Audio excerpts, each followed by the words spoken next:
it would be more understandable if it was, maybe he got one, defensive player. We're talking No, four. I get it. Listen, he is not Hakeem, and we all know it. Even the people voting It's know not it. even close. Like, We give him participation trophy. No, you're rewarding the winner by sending them into the playoffs. I'm Rudy Gobert. Oh, stop. Hey, His doesn't have a defensive presence out there. He's not able to do what Naz Reid does as far as picking Joker up. One thing I can assure you, if I didn't make it this year, I wasn't going to cry. I can 100% assure you that. Won't NBA player. Oh, Rudy Gobert. Oh my God, I knew he was going to say Rudy Gobert. I don't think he deserved those defensive player of the years like he got them. Sous-estimé, moqué, mais jamais abattu. Voilà comment résumer la carrière de l'homme dont nous allons parler aujourd'hui. Incontestablement l'un des meilleurs défenseurs de l'histoire de la NBA, Rudy Gobert a accumulé les récompenses et les médailles.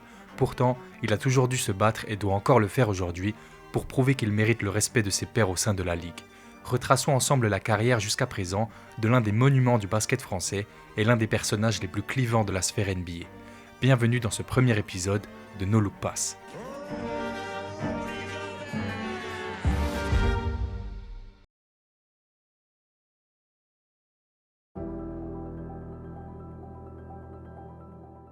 Rudy Gobert, né en 1992 à Saint-Quentin en Picardie, avait déjà les gènes du basket dans son ADN. Son père, du même nom Rudy, fut un grand espoir du basket français dans les années 80. Pressenti à la draft NBA 89 après 3 saisons en NCAA, il n'atteindra jamais la Grande Ligue et terminera sa carrière à Saint-Quentin, sous la direction du coach de l'époque, Chris Singleton. Rudy grandit avec sa mère dans un environnement modeste. Avant de dominer les raquettes, il s'essaie à la boxe, au karaté et à l'athlétisme. Pour l'anecdote, il abandonne la boxe après s'être coupé à la main avec un cutter avant un entraînement. Coup de pouce du destin sûrement, car quelques semaines plus tard, il se tourne vers le basket. C'était quand même un bon move, parce qu'à 8 ans, Rudy, il atteignait déjà les 1,50 m. Il se développe à Saint-Quentin, passant en Minime France et s'entraînant également avec le pôle espoir d'Amiens, avant de tenter sa chance pour entrer à l'INSEP. L'institution manquera de flair et n'intégrera pas Rudy, jugé trop petit et trop frêle. Son potentiel lui permettra tout de même de rejoindre le centre de formation de Cholet Basket en 2007 à 15 ans. Du haut de son 1,95 m, il évoluera au poste d'ailier avant que son corps mute, après une poussée de croissance spectaculaire le privant d'une première saison car des genoux trop douloureux. Rudy culmine 2 ans plus tard à 2,10 m et glisse au poste de pivot. Ah, il a pop comme un mini justicier, Rudy.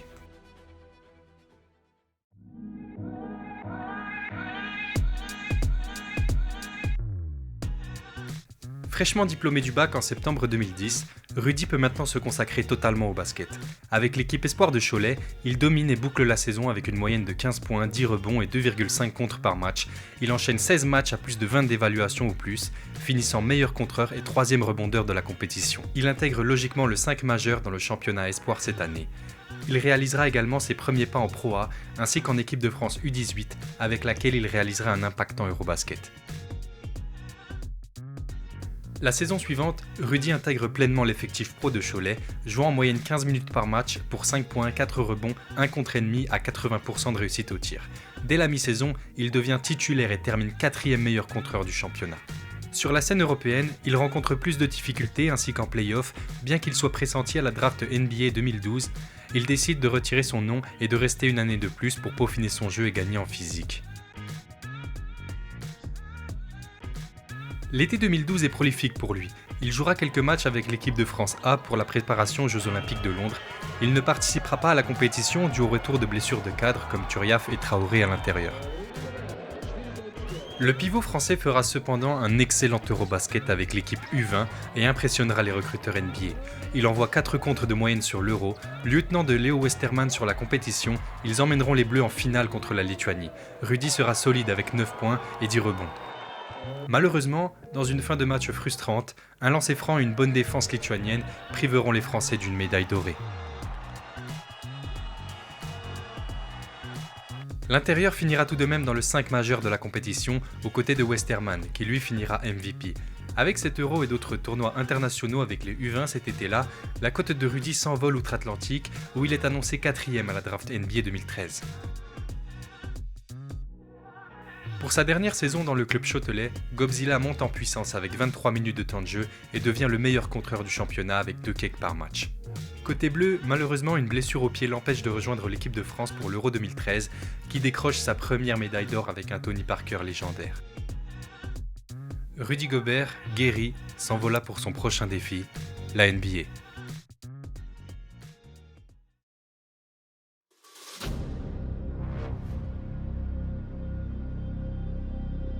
With the 27th pick in the 2013 NBA draft, the Denver Nuggets select Rudy Gobert from Saint-Coutan, France. Rudy rentre donc en NBA par la grande porte. Choisi au premier tour en 27e position par les Denver Nuggets, il sera directement échangé au Utah Jazz. Il est drafté après des joueurs comme Victor Oladipo, Antetokounmpo ou encore Dennis Schroeder, mais la draft 2013 sera cependant à jamais marquée par l'un des plus gros flops en premier choix, avec le porté disparu Anthony Bennett. Le pivot fait alors ses premiers pas en Summer League, sous les couleurs du Jazz. Il joue une vingtaine de minutes par match et affiche des stats plutôt correctes, 5 points, 6 rebonds, 2 blocs ennemis et une belle présence défensive. Pas de chiffres spectaculaires, mais le Utah Jazz sait pourquoi il l'a pris. Rudy est un défenseur pur, un protecteur d'arceaux hors norme et il est loin d'avoir fini de progresser. Son expertise défensive est exactement ce dont le Utah Jazz a besoin. L'équipe est en pleine reconstruction depuis 3 ans, après le départ de son coach emblématique, Jerry Sloan, qui a dirigé la franchise pendant 22 saisons. La dernière décennie du Jazz a oscillé entre espoir et reconstruction, marquée par 2 périodes distinctes. Tout d'abord l'ère d'Aaron Williams-Carlos Boozer au milieu des années 2000. Sous la houlette de Sloan, le Jazz était un contender solide à l'ouest. L'équipe s'appuyait sur un jeu structuré, orchestré autour du pick and roll Williams-Boozer et une défense correcte, menée par l'infatigable Andrei AK-47 Kirilenko. En 2007, Utah atteint même la finale de conférence à l'ouest, mais s'incline face aux Spurs de Tim Duncan en route vers leur 4e titre NBA. Puis au début des années 2010, après les départs successifs de Boozer, Williams et Sloan, la machine du Jazz s'enraye. L'équipe se retrouve sans leader, mais tente de rebondir avec Al Jefferson et Paul Millsap à l'intérieur, ainsi que la draft de Gordon Hayward, un jeune ailier prometteur. À l'aube de la saison 2013-2014, le Jazz dispose d'un effectif solide, capable de viser le milieu de tableau à l'ouest, mais il lui manque encore des pièces essentielles pour redevenir une équipe de play-off. Le principal problème du Jazz réside dans sa défense, qui s'est effondrée après le départ de Jerry Sloan, ouvrant des boulevards pour les équipes adverses. C'était vraiment l'autoroute.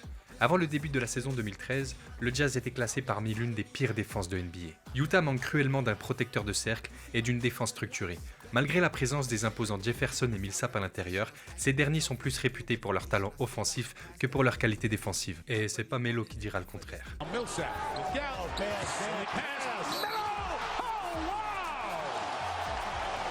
Enfin bref, l'intégration de Rudy Gobert va révolutionner la défense du Jazz. Son envergure exceptionnelle, sa capacité à protéger le cercle et sa dissuasion feront de Utah l'une des références défensives de la NBA dans les années suivantes. En quelques saisons, Utah passera de l'une des pires défenses de la ligue à une véritable forteresse. Cependant, pour sa première saison, Rudy sera très peu utilisé par Tyrone Corbin, le coach, ne lui offrant que 9 petites minutes de jeu par match sur sa saison rookie. Malgré le départ de Millsap et d'Al Jefferson, le Jazz opte définitivement pour la reconstruction et finira la saison bon dernier de la conférence Ouest avec seulement 25 victoires sur les 82 matchs. En cause, un banc du Jazz beaucoup trop faible. Rudy en jouera la moitié avec l'équipe première et passera une dizaine de matchs en G-League, tournant en double-double à 14 points, 11 rebonds et 3 contres par match. Malgré cela, Corbin n'a jamais vraiment inclus Rudy dans ses systèmes, la raquette étant occupée par Enes Kanter et Derrick Favors.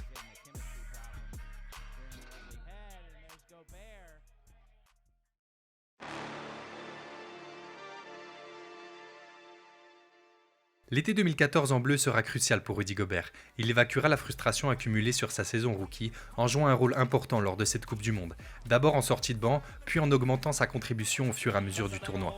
Il sera notamment décisif face à l'Espagne, le pays hôte en quart de finale, en devenant un cauchemar en défense sur les frères Gasol. Oh là là, c'est bon tout ça! Oh, sublimissime! Pau Gasol. Bon, on a quand même le gros shoot de Thomas Hurtel qui nous a bien aidé quand même. Oh, c'est gonflé. Oh, maman, ce shoot de Thomas Hurtel à 3 points. Les 13 rebonds de Rudy, dont 4 offensifs, offriront un ticket pour la demi-finale pour les Bleus contre la Serbie. La France tombera contre les Serbes d'un Milo Teodosic et une adresse insolente ce soir-là. mais ils se rachèteront sur le match pour la médaille de bronze face à la Lituanie. La présence dans la raquette de Rudy aura été décisive pour la médaille de bronze française. C'était un moment clé dans l'ascension de Gobert vers l'élite du basket mondial. Il a inscrit un peu plus son nom comme une référence défensive sur la scène internationale. De retour à Utah pour la saison 2014-2015, Rudy Gobert est plus motivé que jamais. La saison précédente, décevante, a conduit au départ de Tyrone Corbin et à l'arrivée de Quinn Snyder aux manettes. Un tournant décisif pour la carrière du Français. Conscient de l'impact défensif de Gobert, Snyder lui donne enfin sa chance. Après 2 mois de saison régulière, le Turc Enes Kanter se blesse. Malgré sa productivité offensive, il apportait très peu en défense. Cette opportunité permet à Rudy de gagner la confiance du coach et de voir son temps de jeu doubler, atteignant 26 minutes de jeu par match. Il prend ses responsabilités et termine la saison avec des moyennes de 8 points, 9,5 rebonds et 2,3 contres, devenant l'un des intérieurs les plus efficaces de la ligue par rapport à son temps de jeu. Au-delà de ses nombreux dunks, il impressionne par sa capacité à protéger le cercle avec des contres spectaculaires. Il termine même 5e au classement du défenseur de l'année, contribuant à faire remonter le Jazz à la 14e place du classement défensif des équipes NBA. Utah termine la saison à la 11e place de la conférence Ouest, manquant de peu les playoffs. À l'été 2015, la France accueille l'Eurobasket avec l'ambition de conserver son titre. Définie comme la meilleure équipe de France de l'histoire par son meneur Tony Parker à l'époque, les Bleus alignent des joueurs de haut niveau, évoluant en NBA ou en Europe, avec Boris Dio, Nico Batum, Nando De Colo ou encore, bien sûr, Rudy Gobert. Les tricolores roulent sur la compétition jusqu'à se hisser en demi-finale face à l'ennemi numéro 1, une Espagne revancharde. Un match de titan dans une atmosphère suffocante dont le dénouement s'effectuera en prolongation suite à une intervention spectaculaire de Rudy Gobert sur Pau Gasol dans les dernières secondes du temps de jeu réglementaire.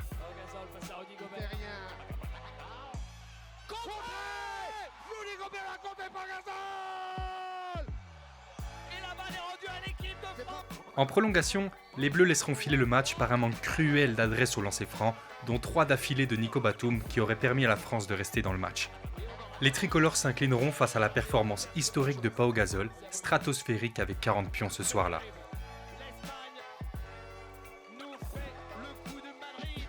L'Espagne ira chercher l'or contre la Lituanie, tandis que la France devra se contenter du bronze, une déception après son sacre de 2013.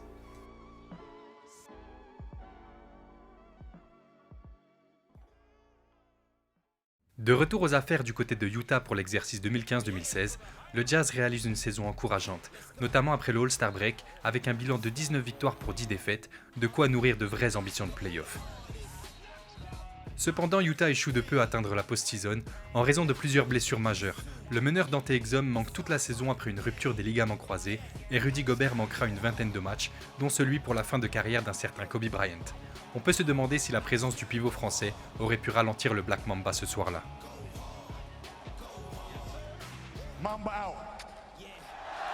Face à cet échec, les Mormons imposent tout de même une identité défensive forte, faisant d'Utah la 2e meilleure défense NBA en 2016.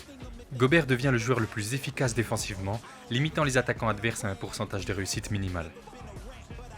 L'équipe se construit autour de lui avec un Gordon Hayward en pleine progression et l'émergence de Rodney Hood, mais l'inexpérience du Jazz coûte cher en fin de match et l'absence d'un meneur de jeu de haut niveau depuis Deron Williams pèse lourdement. L'été 2016 marquera un fiasco pour Rudy Gobert et les siens aux Jeux Olympiques de Rio. Pour la dernière de Tony Parker sous le maillot bleu, la France s'inclinera lourdement en quart de finale, face encore une fois à ces diables d'Espagnols. La parenthèse des JO fermée est de retour avec un effectif en pleine progression. Le Jazz réalise une superbe saison 2016-2017 et termine 5e de l'Ouest avec 51 victoires. Si cette réussite repose sur un collectif construit autour du franchise player Gordon Hayward, c'est surtout Rudy Gobert qui devient la pierre angulaire du projet. Avec 14 points, 12,8 rebonds et 2,6 contres de moyenne, il domine la NBA au contre et au pourcentage au tir. De plus, sa franchise prouve la confiance qu'elle porte en lui en prolongeant son contrat à partir de la saison suivante pour 102 millions de dollars sur 4 ans. De quoi mettre bien la daronne à l'abri, quoi. Sur cette saison, il sera épaulé par son compatriote et champion NBA Boris Dio, arrivé en provenance des Spurs pour une dernière saison sur les parquets NBA. Utah termine 3e meilleure défense de la ligue, preuve de l'impact du français. Il est même finaliste pour le trophée du défenseur de l'année, mais termine 2e derrière son plus célèbre détracteur, Draymond Green. Après 5 ans d'absence, Utah retrouve enfin le play-off, tout d'abord face aux Clippers de Chris Paul et Blake Griffin. Dès le game 1, la malchance frappe le Jazz avec la blessure de Rudy en début de match, une entorse au genou qui semble compromettre les chances de Utah. Mais le Jazz résiste et Gobert revient dès le game 4. Avec son impact défensif, il aide son équipe à remporter la série en 7 matchs pour envoyer Paul Pierce à la retraite, une première depuis 2010. Prochaine étape pour les hommes de Quinn Snyder, le monstre à 3 têtes des Warriors. La marche sera beaucoup trop haute pour le Jazz qui se fera balayer 4-0 par les Warriors, en route pour le premier titre de Kevin Durant. Malgré cette défaite, Utah a prouvé qu'il pouvait rivaliser avec les meilleurs. Avec cette saison, Gobert s'impose définitivement comme l'un des meilleurs pivots de NBA. Il est élu dans la All-NBA Second Team, All-Defensive First Team et donc deuxième au trophée de meilleur défenseur. Utah est de retour en play-off et Rudy est enfin prêt à aller chercher le titre individuel qu'il convoite maintenant depuis 5 ans.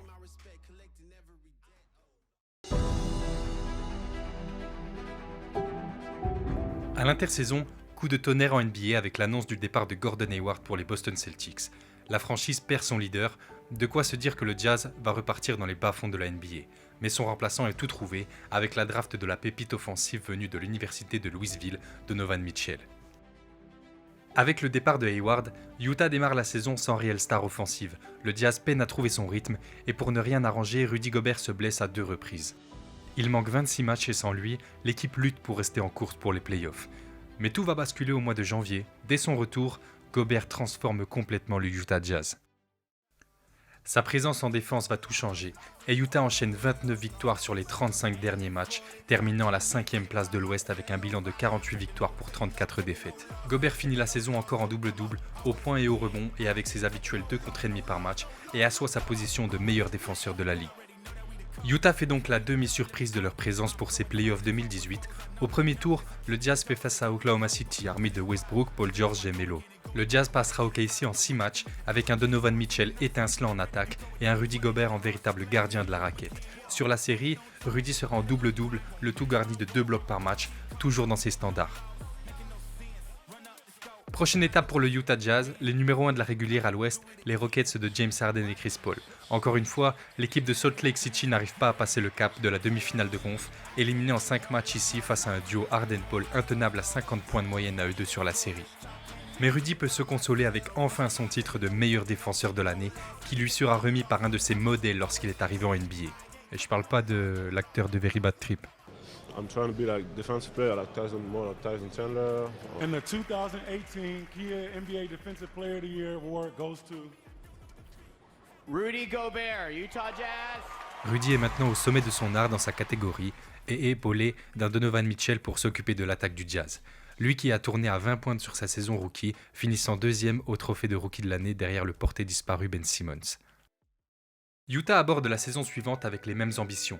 Porté par un Rudy Gobert toujours aussi dominant défensivement, ses performances lui permettent même d'espérer une première sélection au All-Star Game. Un événement prestigieux réunissant les meilleurs joueurs de chaque conférence, sélectionnés en fonction de leurs performances individuelles et de leur popularité. Mais en février 2019, lorsque la liste des joueurs sélectionnés est dévoilée, Rudy n'y figure pas. Sa réaction va faire alors beaucoup parler. You know, I thought there was a chance that I might not make it, but just surprised. You know, I think it's disrespectful. I mean, I feel disrespected. It's my legacy. You know, I don't even play for money. You know, I don't even care about that bonus. It was a rough night. I mean, and then my mom caught me crying. It was tough, but you know, it is what it is. It's always going to be that way. And, Sorry. sorry. Right back. It's very emotional about this one.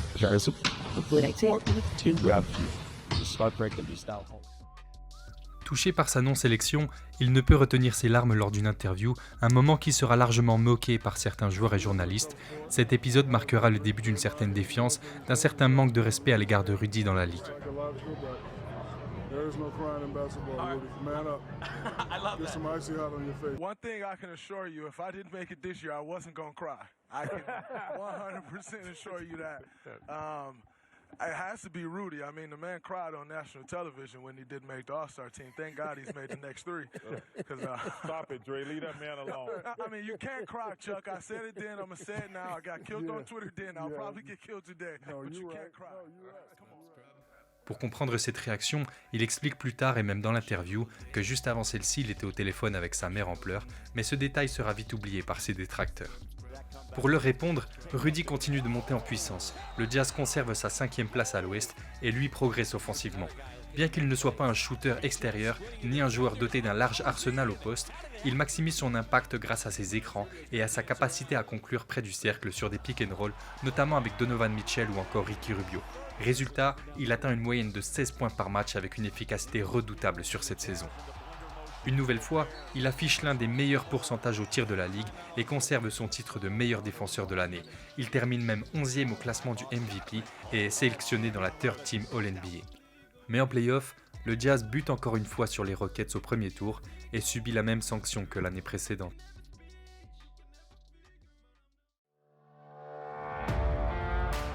Après 2 étés manqués avec l'équipe de France pour se concentrer sur le championnat NBA, Rudy renfile son uniforme tricolore pour la Coupe du Monde 2019 en Chine, où il retrouvera son partenaire Donovan Mitchell en quart de finale face aux États-Unis. Lors des compétitions internationales, l'équipe de l'oncle Sam est toujours celle à abattre, et au championnat du monde, l'équipe américaine est toujours plus atteignable qu'aux Jeux Olympiques. De plus, nous rentrons dans une ère où la mondialisation du basket porte ses fruits, avec des équipes nationales de plus en plus affûtées et qui n'ont plus peur du géant américain.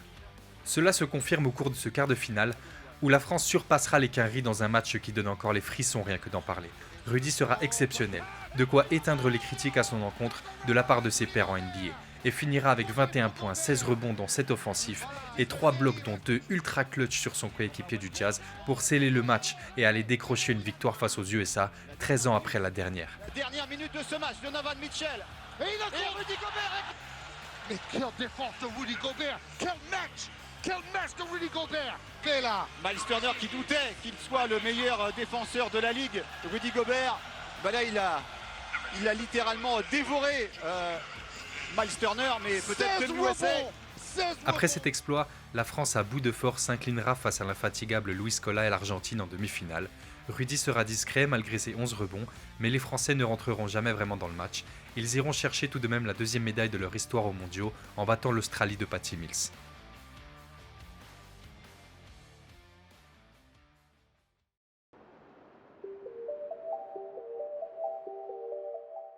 En 2020, le virus du Covid frappe la planète et met un coup d'arrêt à toute l'activité humaine à travers le globe, y compris les compétitions sportives. Pour le cas de la NBA, le 11 mars 2020, avant une rencontre entre le Jazz et Oklahoma City, Rudy Gobert va commettre une blague de mauvais goût en interview d'avant-match, après une question posée par un journaliste sur le sujet du coronavirus. Le Français va alors intentionnellement toucher les micros devant lui, signe de sa légèreté face à la maladie.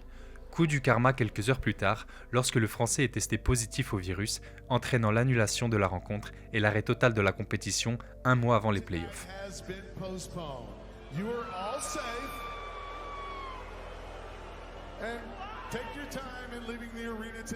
Bien que Rudy s'est excusé publiquement pour ses actes, cet épisode ne passera pas au sein de l'organisation et Rudy va alors entacher un peu plus sa réputation, coupable tout trouvé de l'arrêt de la NBA. De plus, quelques jours plus tard, c'est son coéquipier star Donovan Mitchell qui sera testé positif. La relation entre les deux hommes en dehors des parquets n'a jamais été plus que cordiale, mais à partir de là, celle-ci va alors se dégrader un peu plus et Donovan Mitchell fera passer des messages aux Français au travers des médias.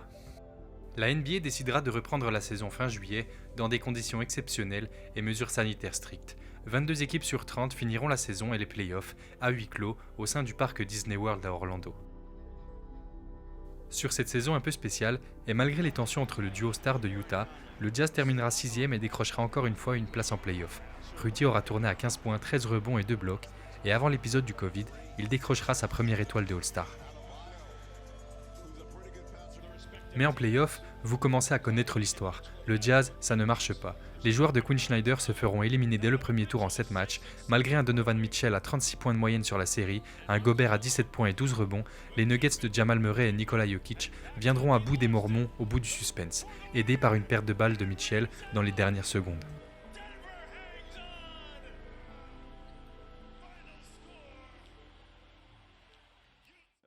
L'espoir renaîtra l'année suivante avec une saison folle de Utah qui finira premier de la conférence Ouest avec un duo Mitchell-Gobert présentant les stats les plus élevées de leur carrière.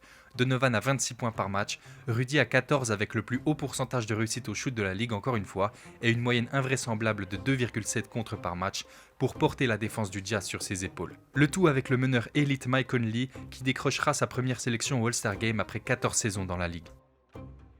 Malgré cela, l'équipe du Jazz reste sous-estimée, en démontre le manque de respect lors des choix faits par les deux capitaines des équipes au All-Star Game plus tôt cette année-là, où Mitchell et Gobert se verront choisis en dernière position par LeBron et KD.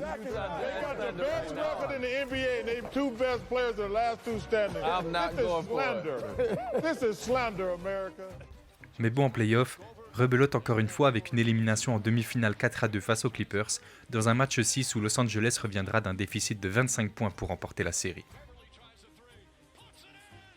Rudy sera tout de même élu 10e au classement du MVP, une deuxième fois All-Star et une troisième fois meilleur défenseur de la Ligue. Mais on peut commencer à se demander si le projet du Jazz ne devrait pas prendre un autre virage pour enfin avoir les armes et atteindre la finale de conférence à l'Ouest. L'équipe semble tout de même compter sur le Français pour l'avenir, ayant vu son contrat renouvelé fin 2020 pour 5 saisons à 205 millions de dollars, faisant de lui le joueur français le mieux payé de l'histoire. Ce montant accordé aux Français aura été un nouvel argument pour ses détracteurs qui s'efforcent de piquer Rudy Gobert au fil des saisons, allant même jusqu'à le qualifier de pire joueur de la Ligue ou encore responsable des échecs répétés de Utah en play-off.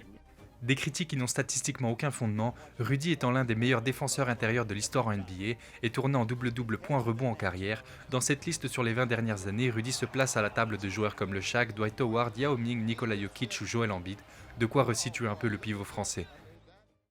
Rudy enfilera une nouvelle fois son maillot bleu pour rejoindre l'équipe de France à Tokyo pour les Jeux Olympiques et retrouve en phase de groupe les États-Unis de Kevin Durant, Damian Lillard, Devin Booker ou encore Jason Tatum, une équipe construite pour aller chercher l'or au Japon. Mais dès le premier match de la compétition pour les Français face aux Américains, les Bleus réalisent encore une fois le match parfait pour battre les USA, notamment défensivement pour contenir les stars américaines à des faibles pourcentages au tir. Rudy sera précieux avec 14 points, 9 rebonds à 5 sur 6 au tir pour épauler un Evan Fournier en véritable conquérant à 28 points sur le match. Cette victoire leur permettra de finir premier de leur phase de groupe puis d'enchaîner 2 solides victoires en phase finale contre l'Italie déjà, où Rudy sortira un match à 22 points, 9 rebonds, puis en demi face à la Slovénie de Luka Doncic, grâce notamment à un contre du Batman qui restera à jamais dans l'histoire.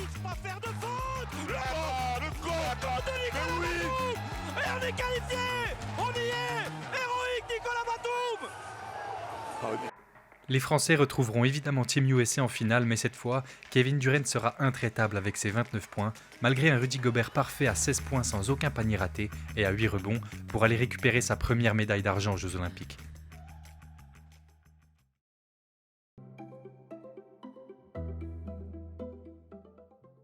Retour donc à Utah, où l'on commence à réfléchir au futur de la franchise. Le Jazz retrouvera son habituelle 5e place à l'Ouest avec un Rudy Gobert encore une fois All-Star à 16 points, 15 rebonds et 2 contres sur la saison, mais échouera une nouvelle fois en play-off au premier tour face aux Mavericks de Doncic. Sur les 5 années passées ensemble sous le maillot de Utah, Gobert et Mitchell n'auront jamais pu envoyer la franchise plus loin qu'un deuxième tour de play-off. Les deux joueurs n'auront jamais vraiment trouvé cette alchimie, pouvant permettre aux fans du Jazz de rêver à un titre NBA.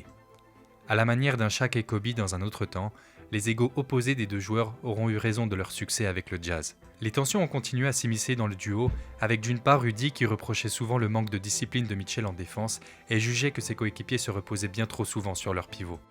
D'autre part, comme on l'a évoqué précédemment, Rudy est un joueur ultra dépendant de ses positions dans la raquette et de la qualité des passes décisives de ses partenaires, un style de jeu qui ne correspondait plus à l'arrière de Donovan Mitchell.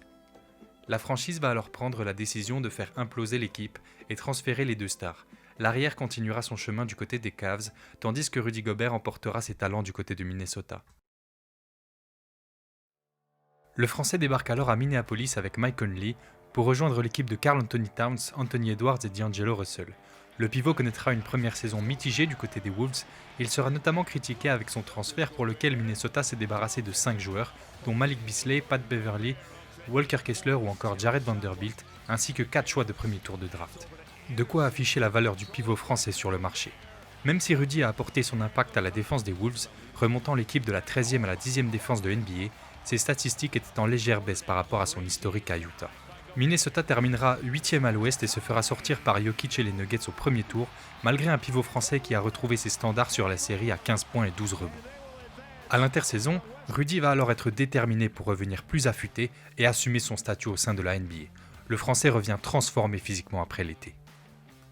Il sera l'un des artisans principaux de la réussite de Minnesota qui remontera 3e à l'Ouest. Rudy, associé à l'imposant 4 dans la raquette, comblera les lacunes de Towns en défense en apportant 2,4 contres par match. Sa performance cette saison lui apportera un 4e titre de défenseur de l'année Il rejoint ainsi un cercle très fermé composé de Rachid Wallace et Dikembe Mutombo. Et en play-off, Rudy atteindra enfin la finale de conférence après avoir balayé 4-0 son ennemi Kevin Durant, faisant remporter à Minnesota une première série de play-off depuis 20 longues années. Ils se déferont ensuite du champion Denver dans une série étouffante en 7 matchs et retrouveront les Mavericks d'un Luka Doncic bien trop fort, même si visiblement c'était pas l'avis de tout le monde. Les Wolves s'inclineront donc 4-1 pour la dernière danse de Towns qui rejoindra New York à l'été. Enfin, sur la saison actuelle, Rudy a manqué une dizaine de matchs pour une blessure au dos et les Wolves séparés de 4 se battent pour une place en play-off. Sur ses 3 saisons jusqu'à présent avec les Timberwolves, Rudy a gardé ses stats et tourne à 13 points, 12 rebonds, 1,7 contre par match. Le Français rencontre également plus de compétition à son poste avec un très talentueux Naz Reid, parfois préféré à la Stifel Tower. Côté bleu sur les 3 dernières années, Gobzilla aura participé à l'Eurobasket 2022 où il aura été un acteur majeur de la compétition. Tout d'abord en 8e de finale avec ses 20 points, 17 rebonds pour sortir la Turquie d'un petit point en prolongation, puis face aux Italiens en quart avec 19 unités et 14 rebonds. Et enfin ses 3 contres en demi-finale dans une victoire écrasante face à la Pologne, permettant aux Français de se hisser en finale face à leur adversaire historique, une finale qui sera encore une fois pour les Espagnols d'un Juancho Hernán Gómez inarrêtable à 7/9 à 3 points. L'Euro se conclut donc avec une nouvelle médaille argentée pour Gobert et les siens. L'année suivante, la France n'atteindra même pas les phases finales de la Coupe du Monde 2023 et reviendra pour les Jeux Olympiques 2024 à la maison pour remporter l'argent dans une finale encore douloureuse face aux Avengers de Steph Curry.